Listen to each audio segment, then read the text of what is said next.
Bienvenue sur l'Échange, le podcast qui donne la parole aux actrices et aux acteurs de la filière laitière et fromagère. Je suis Romain Le Gall et nous allons démarrer un épisode un peu spécial. Cette année, nous allons fêter les 100 ans de la plus vieille appellation d'origine de France. Je parle évidemment du Roquefort. À cette occasion, nous allons vous proposer une série de 2 épisodes sur ce fromage connu et reconnu dans le monde entier. Pour comprendre ce qui se cache derrière chacune des bouchées de Roquefort que nous mangeons, aujourd'hui nous partons à la rencontre de celles et ceux qui rendent cette magie possible, les éleveurs. Je suis parti à la fraîche ce matin pour rejoindre le petit village de Durenc à 1 heure à l'ouest de Millau. Dans ce pays qui revêt un manteau verdoyant creusé de vallées occupées par des moulins à eau, des puèches, appelées également collines, et des boris. Les prairies sont bordées d'aubépines, de mûriers, de houx. Un bocage entrecoupé de bois et de forêts essentiellement constituées de hêtres et de chênes, parmi lesquels s'insèrent des plantations de conifères. Notre invité du jour, François Durand, du GAEC des Sonailles, va partager avec nous son quotidien d'éleveur de brebis laitières. Entre passion, tradition et défi, il nous dévoilera les coulisses de son métier, son lien avec son terroir et l'importance du lait dans la fabrication de ce fromage emblématique. Bonjour François. Bonjour Romain. Comment vas-tu ce matin ? Très bien. Donc on est avec toi depuis quelques temps maintenant, ça fait plusieurs heures, on est arrivé vers 6h30 ce matin au moment de la traite. François, est-ce que tu peux te présenter en quelques mots ? J'ai 58 ans, ça va faire 40 ans que je suis exploitant sur la ferme de Père Bencous. Ma grande fierté, c'est d'avoir mes enfants avec moi depuis quelques temps, Maxime depuis 2016 et Clémence depuis début janvier. Donc janvier 2025, donc c'est tout récent. C'est tout récent. Et du coup, l'exploitation, si tu peux la définir, la décrire en quelques mots ? C'est une exploitation située à 800 mètres d'altitude, avec beaucoup de pâturage, quelques céréales pour le troupeau. C'est un terrain assez maigre puisqu'on est sur des puèches. Ce qu'on appelle ici des puèches, des collines, quoi. Je l'ai bien prononcé tout à l'heure ? Oui. À peu près ? Oui, très bien, oui. Et du coup, tu fais de la brebis laitière ? Brebis laitière, et on a quelques bovins viandes pour les parcelles qui sont pas adaptées aux brebis laitières. On reviendra sur les brebis laitières un petit peu plus tard. Et avant toi, sur cette exploitation, c'était une exploitation familiale ? Oui, familiale. Mon père avait repris la propriété après-guerre, en 1946. Comme toutes les fermes à l'époque, bovins, ovins, cochons. Et il l'avait reprise aussi de ses parents ? Il l'avait repris de ses parents, oui. Donc ici, il y a des Durand depuis 1922. D'accord. Donc ça fait plus de 100 ans. Ouais, 100 ans. C'est pas très long, pour une exploitation familiale. C'est déjà pas mal. Oui. Un siècle. Comme le Roquefort, finalement. Voilà. Et du coup, aujourd'hui, est-ce que tu pourrais nous décrire un peu ton quotidien d'éleveur ? Éleveur de brebis laitières. Oui, éleveur de brebis laitières, oui. Le quotidien hivernal, c'est, t'as bien vu ce matin, on commence par la traite le matin à 6h moins le quart. L'affouragement après, une petite période à la journée où on est tranquille, où on se pose. Et on rattaque l'après-midi sur les coups de 4 heures, avec de nouveau de l'affouragement et la traite à 5h moins le quart. Et à 7h... Donc ça c'est le rythme d'hiver. Ça, c'est le rythme hivernal. Et du coup, après, ça évolue en fonction des périodes de l'année ? Oui, après, dès que tu arrives en février, il y a les travails extérieurs qui arrivent. Ici, on travaille beaucoup avec les effluents d'élevage, quoi. Fumier, compost. On chôle beaucoup, puisqu'on a des terrains très acides. Tu pourrais nous expliquer, c'est quoi chôler pour ceux qui nous écoutent ? Mais on a des terrains acides, donc il manque du calcium. On est obligé d'apporter du calcium si on veut avoir des prairies à base de luzerne et qu'elles durent dans le temps. Alors, annuellement, on porte pour 75 hectares approximativement 30 tonnes de calcium, ce qui fait des 800 kilos à 900 kilos hectares. On passe à peu près l'ensemble de la propriété tous les 2 ans. Et du coup, après, donc là on est en février, c'est quoi le reste des grandes périodes de l'année ? Après, c'est les récoltes qui commencent fin avril, début mai. Depuis 2 ans, des années pluvieuses, on a l'impression de faire que ça tout l'été. Du printemps en septembre. Ça fait 2 ans qu'on récolte sans arrêt. C'est pas toujours le cas, puisqu'on est des terrains qui sont très peu profonds, et dès qu'il fait sec, on est vraiment impacté par la sécheresse, quoi. Et cette brebis, elle est traite toute l'année, ou comment fonctionne une brebis laitière ? Mais la brebis laitière, les nôtres, elles mettent bas, fin septembre. Elles restent avec leurs agneaux 5 semaines à peu près. On sèvre à ce moment-là les agnelles de renouvellement, les petites femelles qui vont arriver dans un an pour la production laitière. Tous les mâles seront vendus à un petit engraisseur. Les autres femelles de renouvellement seront vendues pour la repro. Et la traite commencera effectivement au 1er novembre, puisque la laiterie ouvre au 1er novembre. Le temps de gestation d'une brebis, c'est combien de temps ? 5 mois, moins 8 jours. Enfin, c'est ce que... Et du coup, comment vous gérez la partie reproduction ? Alors la repro, ça se fait début mai ici, par insémination artificielle, sur l'ensemble du troupeau, adultes et jeunes, les jeunes d'un an. Tout le même jour, 400 et quelques brebis à l'insémination artificielle. Et après, vous introduisez des béliers. Et après, oui, 10 jours après, on introduit les béliers. Et après, tout se fera par monte naturelle. Aujourd'hui, pour faire du lait pour le Roquefort, vous utilisez une race particulière. La Lacone. La Lacone. Est-ce que tu peux décrire un petit peu cette brebis, ses grandes caractéristiques ? Je pense que c'est une brebis qui s'adapte très bien au territoire, qui s'adapte aussi bien à la sécheresse qu'aux zones un peu plus humides. Elle ne craint pas trop le mauvais temps. Nous, on les a rendues peut-être un peu plus délicates maintenant, puisque on a des brebis qui produisent beaucoup plus qu'il y a 20 ans ou 30 ans. Tu as vu l'évolution ? Oui. On a des brebis qui sont peut-être un peu moins rustiques, mais bon, elles sont toujours rustiques. C'est une race qui s'adapte partout. On voit qu'on l'exporte un petit peu partout dans les pays limitrophes, Espagne, Italie, Grèce. C'est bien une brebis qui s'adapte un petit peu à tout type de climat et de sol. Et aujourd'hui, une brebis, elle produit combien sur une saison ? Nous, on est à 450 litres l'année dernière par brebis laitière. Et si tu reviens, quand tu t'es installé... Quand je me suis installé, on était à 160 litres en 84. Ah oui, donc il y a un sacré delta. Oui, il y a eu une évolution. Quasiment x3. Oui, mais bon, c'est général, hein. Oui, c'est général, mais c'est général. On a vraiment. Et comment on fait c'est par rapport à l'alimentation. L'alimentation joue beaucoup, puis bon, la génétique aussi. Et qu'est-ce qu'on donne à manger à nos brebis ? Donc en été, elles doivent aller dehors, elles vont en pâture. Elles pâturent à partir du mois fin mars. Après, on met nos brebis dehors. On essaie de les faire pâturer un minimum de 4 heures pour dire que c'est un impact au niveau de la production laitière. Parce que l'herbe, quand même, c'est l'aliment, c'est le summum au niveau pour la production laitière. C'est ce qu'il y a de mieux, qui revient le moins cher. Après sa pâture, ici, on a pas mal de prairies naturelles, puisqu'on a beaucoup de pentes. C'est pas l'herbe qu'elle préfère, hein. Elle préfère un bon riz gras anglais avec du trèfle blanc. Mais bon, elles ont pas le choix. Il faut qu'elles pâturent les prairies qui sont... pas destiné à la fauche et qu'on peut pas mécaniser, quoi. Et sur la partie hiver, du coup? Et sur la partie hiver, jusqu'à il y a 5-6 ans, on était en sec, on a mangé que du foin. Puis en ayant augmenté un peu les effectifs, et ayant pas les bâtiments dimensionnés pour les effectifs qu'on a augmenté, on donne un petit peu d'enrubanage et un peu d'ensilage de maïs. Donc les aliments fermentés sont autorisés dans le cahier des charges de l'AOP Roquefort et un petit peu de maïs et après... Tout ce qui est ration à base d'orge, bouchon de luzerne, puisqu'il faut bien savoir que pour qu'une brebis produise 450 litres, elle a une capacité d'ingestion assez limitée. Donc il faut trouver des aliments qui sont un peu plus concentrés.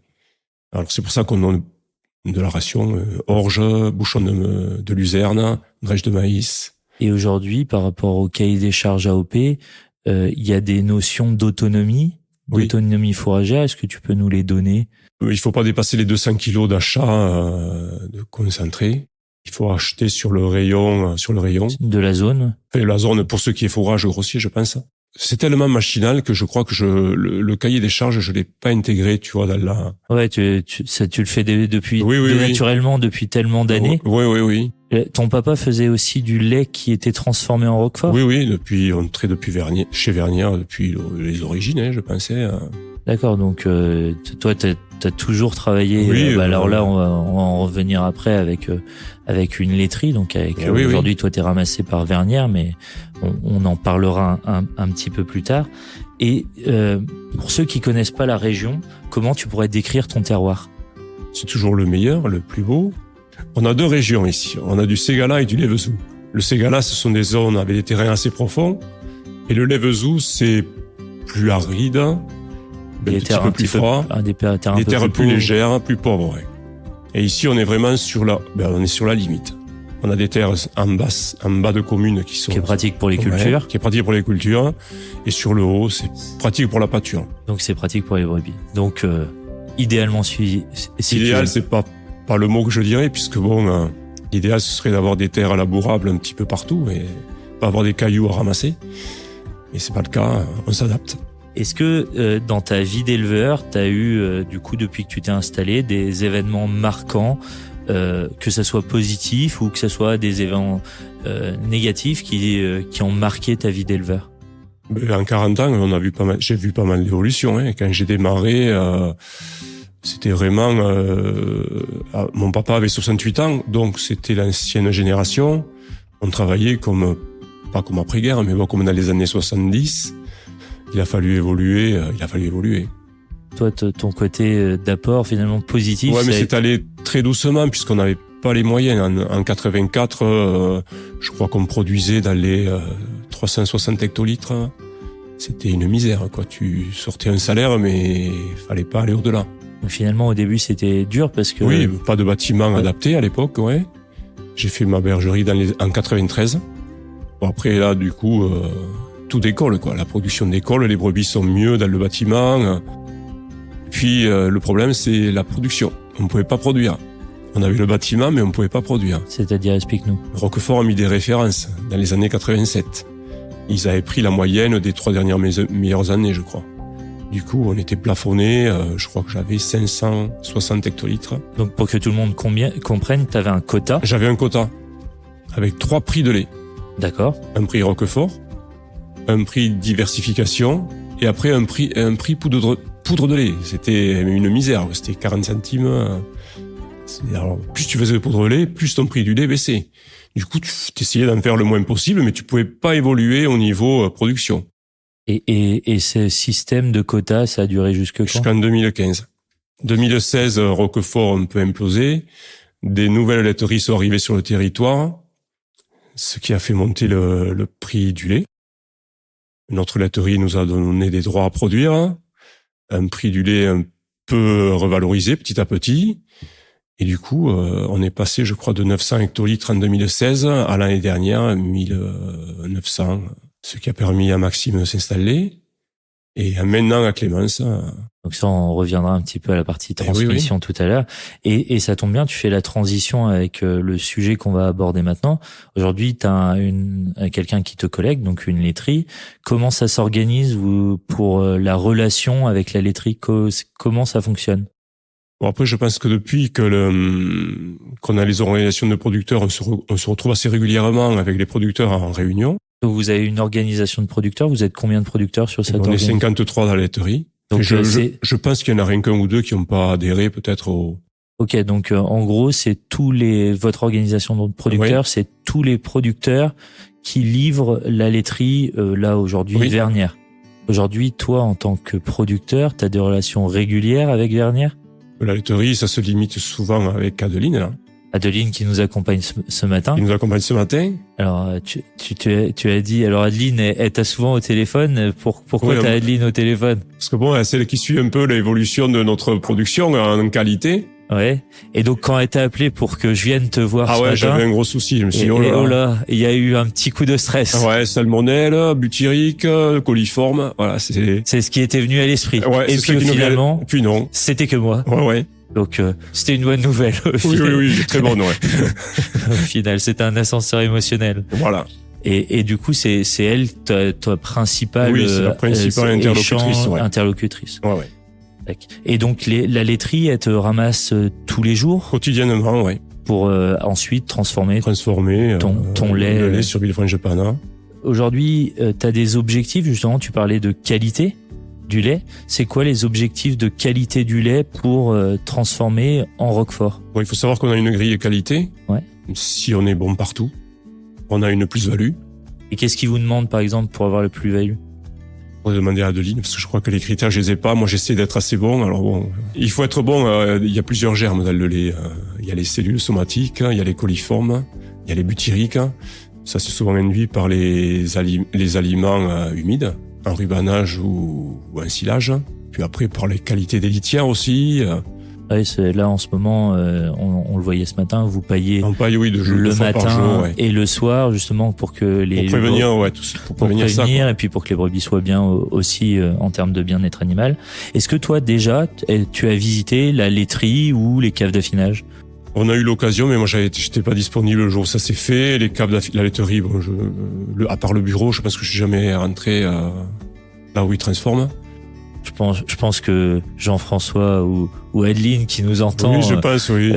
Te proposons prochainement d'aller visiter et les caves d'affinage et la laiterie, comme ça permettra. Et toi, aujourd'hui, quand tu vas, quand tu pars en vacances, tu prends un petit peu de vacances quand même. Oui, on essaie de partir quelques jours, oui. Bon, c'est l'avantage d'avoir les enfants aussi, oui, voilà, qui peuvent prendre maintenant qu'ils sont même dans le projet. Bon, même quand ils étaient petits, on essayait de partir, on essayait d'arranger avec les voisins qui venaient faire le boulot. Et c'est quoi ton sentiment quand tu vas voir un crémier fromager ou quand tu vois du Roquefort, Vernières dans d'autres régions?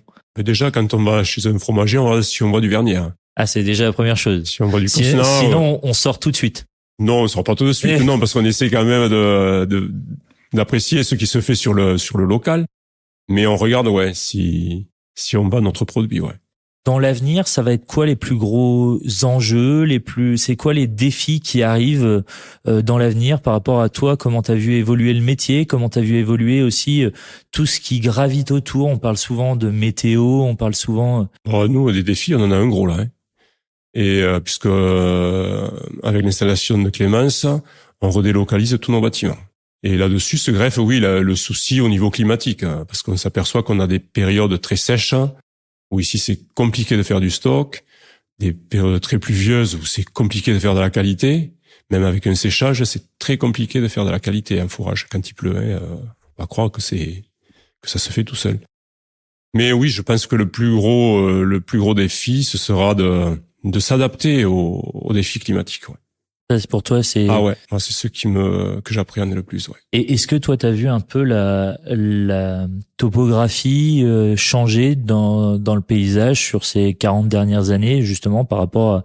On parle de réchauffement climatique. Aujourd'hui, dans la région, est-ce que t'as vu évoluer Ah bah ici, oui, parce qu'on était vraiment à la limite. On avait tout le temps de la neige. Ici, il y a 30 ans, passer un mois sous la neige. Maintenant, c'est fini. Aujourd'hui, là, on est début janvier. Ça a blanchi un matin, mais c'est tout, quoi. On n'a pas vu de neige encore. Donc des hivers beaucoup moins rudes. Beaucoup moins rudes, beaucoup plus pluvieux. Et ça a impacté quoi sur ta production? Ça impacte pas grand-chose, si tu veux, pour le moment. C'est simplement que ça change, quoi. Tu te dis que le midi est très sec, alors on dit, est-ce que dans 20 ans, ce sera pas le cas ici? On se demande, on investit, mais bon, on a toujours cette arrière-pensée, quoi. Est-ce que on vivra toujours dans 30 ans comme on vit aujourd'hui? Est-ce qu'il faudra pas aller chercher des intrants plus loin? Peut-être que ça peut être l'inverse. On peut avoir un climat très pluvieux comme on l'a eu. On ne sait pas trop, quoi. Il y a des variations qui sont très changeantes. Très changeantes, oui. On n'a plus de grandes règles. Non. C'est un sujet sur lequel j'échange souvent avec des producteurs. Maintenant, on n'a plus réellement les 4 saisons. Non. On en a 2. Voilà. On a l'hiver et on a l'été. Oui. Il y a plus, la transition, elle est très soudaine, très brusque. Très vite, ouais. Et on a pu et puis on peut avoir un retour en arrière aussi rapide. Voilà, c'est ça. Donc là, t'as la chance d'avoir une nouvelle génération qui arrive. Comment tu accompagnes tes enfants dans cette transmission? Est-ce que ça a toujours été un projet qui te rejoigne sur l'exploitation? Moi, j'ai toujours, ça a toujours été dans mes attentes, que mes enfants s'intéressent à l'agriculture. Parce que moi, je suis très agricole, quoi. Très éleveur. Très éleveur. Pas très matériel, très éleveur. Donc finalement, tu les as incités à venir... Incités, mais je pense que ça s'est fait tout seul, puisque mon petit, déjà, il suivait le mouvement. Et qu'est-ce que tu peux leur souhaiter? Parce que là, toi, tu vas les accompagner, t'es pas encore à la retraite. Ben non. Ton papa, tu me disais qu'il t'a accompagné sur l'exploitation jusqu'à quel âge? Oh, je crois qu'il avait 85 ans, quoi. Ouais, donc t'as encore un petit peu de temps à travailler. Oui. Et... Oui. Bon, après ça, moi, de toute façon, je m'ennuierais ici si je fais rien. Tu te vois pas arrêter. De toute façon, t'es né avec les brebis. Tu te vois pas. Et pour toi, il n'y a pas de question de réellement de retraite, quoi. Non, je pense pas. Non, je trouverai d'autres occupations peut-être, mais bon. Faire du bois. Le bois, bon, jardinage, à la rigueur. Et toi, donc cette reprise, elle est dans un cadre familial. Aujourd'hui, est-ce que dans la région, il y a des reprises qui sont faites hors cadre familial? Est-ce que finalement, il y a des possibilités pour des jeunes de venir, s'ils sont passionnés, s'investir? Je pense qu'il y aura des possibilités, puisque bon, on s'aperçoit qu'au niveau agricole, il y a beaucoup de fils d'agriculteurs qui reprennent pas. Il y a des exploitations vacantes et il y a des jeunes hors cadre qui ont vraiment le goût de l'élevage et de l'agriculture. Et si les cédants sont assez favorables à installer des jeunes hors cadre, s'ils leur font des faveurs, qu'ils essayent de les accompagner, ça se fera. Mais il faut pas être trop gourmand.